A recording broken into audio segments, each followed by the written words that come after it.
Hi friends, నేను Ashok Kumar. Welcome to Ashoka online academy.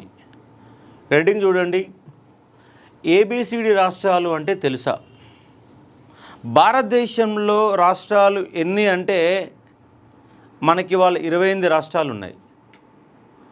Telangana రాష్ట్రం ఏర్పడినప్పుడు 29 రాష్ట్రాలు అయితే, జమ్మూ కాశ్మీర్ని రాష్ట్ర హోదా నుంచి తొలగించిన తర్వాత 28 రాష్ట్రాలు ఉన్నాయి. చాలామంది క్వశ్చన్ అడగగానే భారతదేశం స్వాతంత్రం వచ్చినప్పుడు ఎన్ని రాష్ట్రాలు ఉన్నవి అంటే చాలామంది చెప్పే అంశం ఏంటంటే 14 రాష్ట్రాలు ఉన్నాయని చెప్తారు. 14 రాష్ట్రాలు కాదు, భారతదేశానికి స్వాతంత్రం వచ్చినప్పుడు రాష్ట్రాల సంఖ్య కూడా 29 రాష్ట్రాలే. 29 రాష్ట్రాలే ఉన్నాయండి. ఎట్లా సార్ అంటే, భారతదేశానికి స్వాతంత్రం వచ్చేసరికి 2 రకాల ప్రాంతాలు ఉన్నాయి. ఒకటి సంస్థానాలు ఉన్నాయి. 2 బ్రిటిష్ పాలిత ప్రాంతాలు ఉన్నాయి. సంస్థానాలు, బ్రిటిష్ పాలిత ప్రాంతాలు. సంస్థానాలు ఎన్నిసార్లు అంటే 562. కొన్నిట్లలో 565 కూడా ఇస్తారు. ఎగ్జామ్లో ఏది ఆప్షన్ ఇస్తే అది పెట్టుకోవచ్చు. ఈ 562 సంస్థానాలలో 4 సంస్థానాలు ఇండియన్ యూనియన్లో కలవకుండా దూరంగా ఉన్నవి. అవేంటి సార్ అంటే, ఒకటి జమ్మూ అండ్ కాశ్మీర్, 2 జునాగఢ్, 3 ట్రావెన్కోర్, 4 హైదరాబాద్. ఈ 4 సంస్థానాలు కలవలేదు. ఇవి తర్వాత కలిసినాయి. కలిసిన తర్వాత భారతదేశానికి స్వాతంత్రం వచ్చింది 1947 ఆగస్టు 15. ఆగస్టు 15 అంటే ఈ 4 కలిసిన తర్వాత భారతదేశంలో ఉన్న రాష్ట్రాలు ఎన్నిసార్ అంటే 29 రాష్ట్రాలు ఉన్నాయి. 29 రాష్ట్రాలు సార్, 14 రాష్ట్రాలు కాదు. చాలామంది ఏమనుకుంటారంటే 14 రాష్ట్రాలు 6 కేంద్రపాలిత ప్రాంతాలు అంటారు. కానీ భారతదేశానికి స్వాతంత్రం వచ్చినప్పుడు ఏ రాష్ట్రాలు, బి రాష్ట్రాలు, సి రాష్ట్రాలు, డి రాష్ట్రాలని 4 భాగాలు చేశారు. ఏ రాష్ట్రాలు 9, బి రాష్ట్రాలు 9, సి రాష్ట్రాలు 10, డి రాష్ట్రాలు 1. మొత్తం కలిపితే 29 రాష్ట్రాలు ఉన్నాయి సార్. కాకపోతే 29 రాష్ట్రాలకు జనాభాను బేస్ చేసుకొని చేసిరా, భాషను బేస్ చేసుకొని చేసిరా, భౌగోళిక అంశాలు బేస్ చేసుకొని చేసిరా, ఆర్థిక స్వయం సమృద్ధి బేస్ చేసుకురంటే ఏ బేస్ లేదు. బేస్లెస్గా ఒక్కొక్క సంస్థానం విలీనమైతే ఆ సంస్థానం యొక్క పరిధి ఎంతవరకు ఉందో దాన్ని బట్టి కొన్ని సంస్థలు ఒక దాంట్లో విలీనం చేసి మొత్తంగా 29 రాష్ట్రాలు చేశారు. ఏ రాష్ట్రాలు అంటే బ్రిటిష్ పాలిత ప్రాంతాలు, బి రాష్ట్రాలంటే పెద్ద సంస్థానాలు, సి రాష్ట్రాలంటే చిన్న సంస్థానాలు, డి అంటే అండమాన్ నికోబార్ దీవి. 29 రాష్ట్రాలు. 29 రాష్ట్రాలు ఉంటే 1953 డిసెంబర్ 29వ తారీఖు నాడు ఎస్ఆర్సి ఏర్పాటు చేసి, స్టేట్ రిఆర్గనైజేషన్ కమిషన్ ఎస్ఆర్సి ఏర్పాటు చేసి, దాని ప్రకారం ఎస్ఆర్సి నివేదిక 16 రాష్ట్రాలు 3 కేంద్రపాలిత ప్రాంతాలు ఏర్పాటు చేయమని ఎస్ఆర్సి నివేదిక ఇచ్చింది. కానీ ఎస్ఆర్సి నివేదికను పట్టించుకోకుండా కేంద్ర ప్రభుత్వం 14 రాష్ట్రాలు, కేంద్ర ప్రభుత్వం ఎన్ని ఏర్పాటు చేసింది? 14 రాష్ట్రాలు 6 కేంద్రపాలిత ప్రాంతాలను ఏర్పాటు చేసింది. 6 కేంద్రపాలిత ప్రాంతాలను ఏర్పాటు చేసింది.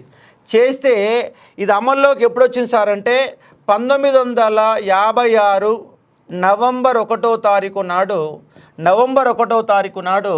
14 రాష్ట్రాలు 6 కేంద్రపాలిత ప్రాంతాలనే కొత్త వ్యవస్థ ఏర్పాటైంది. మరి భారతదేశ స్వాతంత్రం ఎప్పుడు వచ్చింది? 1947 ఆగస్టు 15వ తారీఖు నాడు స్వాతంత్రం వస్తే 1956 అక్టోబర్ 31 వరకు భారతదేశంలో ఉన్న రాష్ట్రాల వ్యవస్థ ఏబిసిడి రాష్ట్రాల సంఖ్య 29 రాష్ట్రాలు. ఇది మీకు పాలిటీలో ఆడడానికి అవకాశం ఎక్కువ ఉంటుంది. తెలంగాణ మూమెంట్ కంటే ఎక్కువగా పాలిటీలో ఆడడానికి అవకాశం ఉంటుంది. అలాగే భారతదేశానికి స్వాతంత్రం వచ్చిన తర్వాత అన్న కాన్సెప్టు 1964 అన్నప్పుడు ఇండియన్ హిస్టరీలో ఆడడానికి అవకాశం ఎక్కువ ఉంది.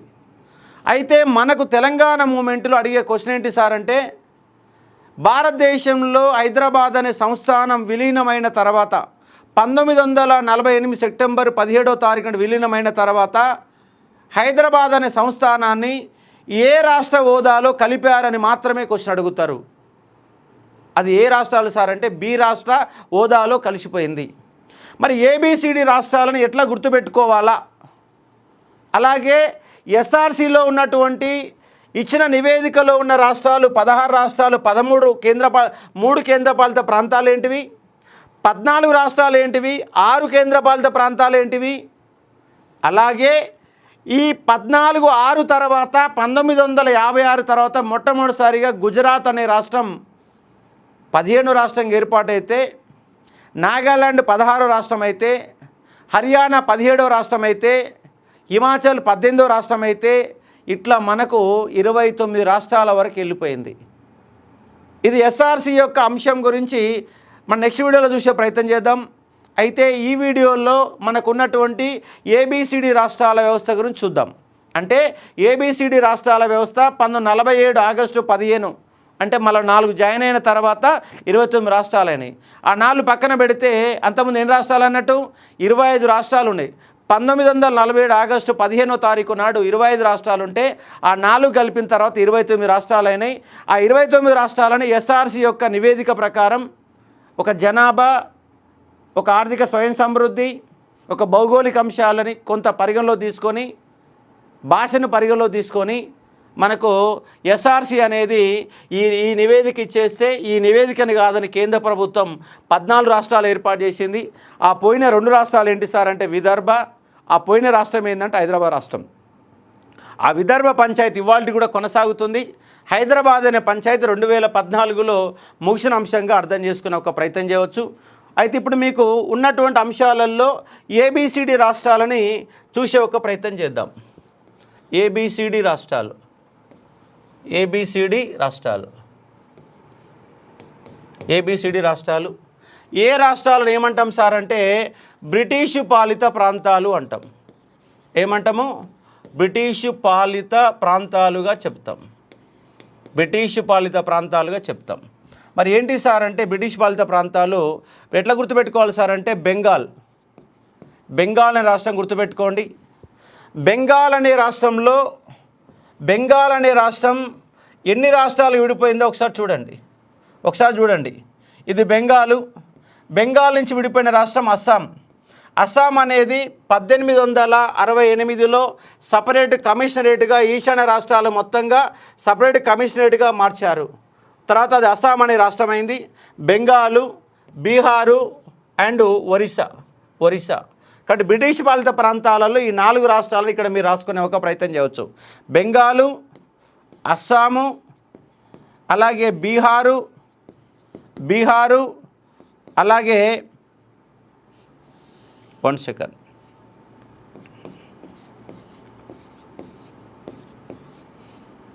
ఒరిస్సా.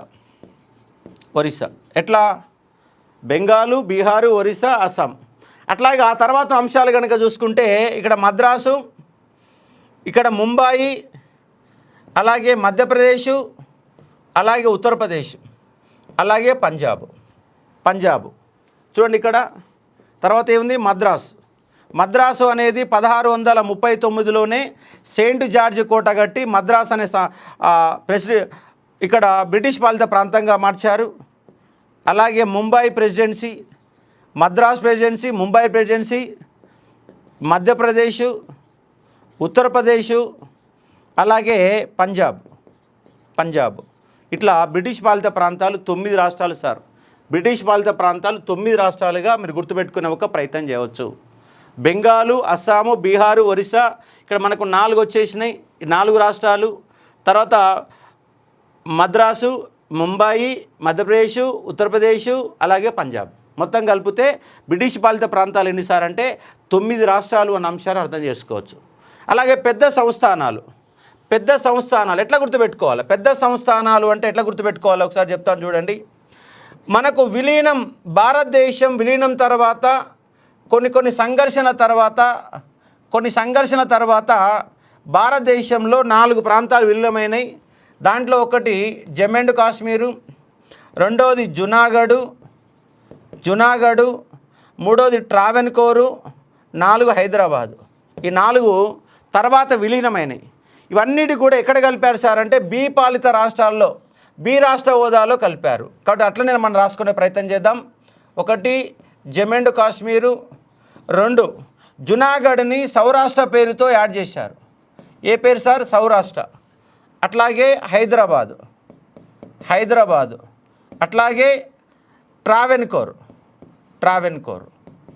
ఇవి బి పాలిత ప్రాంతాలలో 4టికి 4 తర్వాత కలిశాయని గుర్తుపెట్టుకుంటే ఈ బి హోదాలో కలిపారని గుర్తుపెట్టుకునే ఒక ప్రయత్నం చేయవచ్చు. అలాగే మైసూరు మధ్య భారత్, మధ్య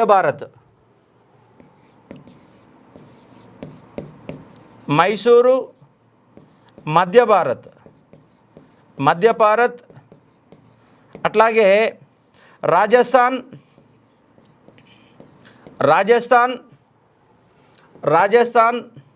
వింధ్యాప్రదేశ్,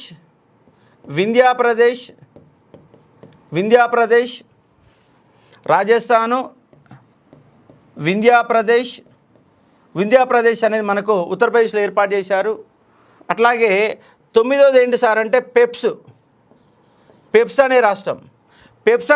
ఎక్కడుంది సార్ అంటే హర్యానా అండ్ హిమాచల్ ప్రదేశ్.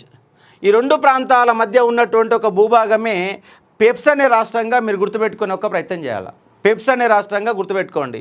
కాబట్టి ఏ రాష్ట్రాలు? బి రాష్ట్రాలు గుర్తుపెట్టుకునేటప్పుడు ఇలా 4 గుర్తుపెట్టుకోండి, అలాగే ఇలా 2 గుర్తుపెట్టుకోండి. మైసూరు అండ్ మధ్య భారత్, అలాగే రాజస్థాను, వింధ్యప్రదేశ్, ఫైనల్గా పెప్స్.